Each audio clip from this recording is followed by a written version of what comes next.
On y est, c'est bon, les 7 trompettes de l'Apocalypse viennent de retentir. Avant de dire que c'est exagéré, regarde bien cette vidéo, parce que la Bible avait prévenu, et ce qui est décrit ressemble dangereusement à notre monde.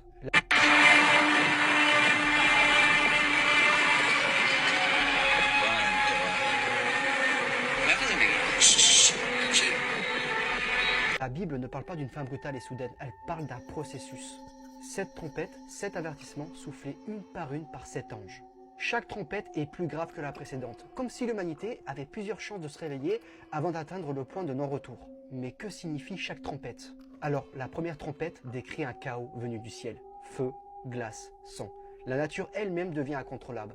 Les arbres disparaissent et la verdure brûle. Puis vient la deuxième trompette. Quelque chose d'immense tombe dans la mer, en feu. L'eau se transforme, la vie marine disparaît, comme si même les océans refusaient de continuer ainsi. Avec la troisième trompette, ce sont les rivières et les sources qui deviennent dangereuses. L'eau, symbole de vie, devient totalement mortelle. Puis la quatrième trompette retentit. Le soleil, la lune et les étoiles s'assombrissent. La lumière diminue et le monde avance sans repère.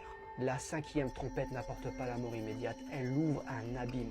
De la sorte des créatures qui tourmentent ceux qui n'ont plus de repères, plus de sceau et plus de vérité. La Bible suggère une chose troublante. Le pire châtiment n'est pas la mort, mais la souffrance intérieure. La sixième trompette libère une armée gigantesque, innombrable, sortie du fleuve Euphrate. Un tiers de l'humanité disparaît, pas par hasard et pas par accident, comme si le texte décrivait les conséquences finales d'un monde qui refuse de changer. La septième trompette n'est pas un choc immédiat, c'est une annonce. Elle ouvre une nouvelle phase. 7 coupes, 7 jugements. Tremblement de terre, maladie, cataclysme. En fait, c'est le moment où le bien et le mal ne peuvent plus coexister. La Bible appelle ça la fin des temps. Mais la vraie question n'est pas est-ce que ça va arriver? La vraie question c'est et si ces trompettes n'étaient pas seulement des prophéties, mais une lecture de notre époque? Dis-moi ce que tu en penses en commentaire, ça m'intéresse.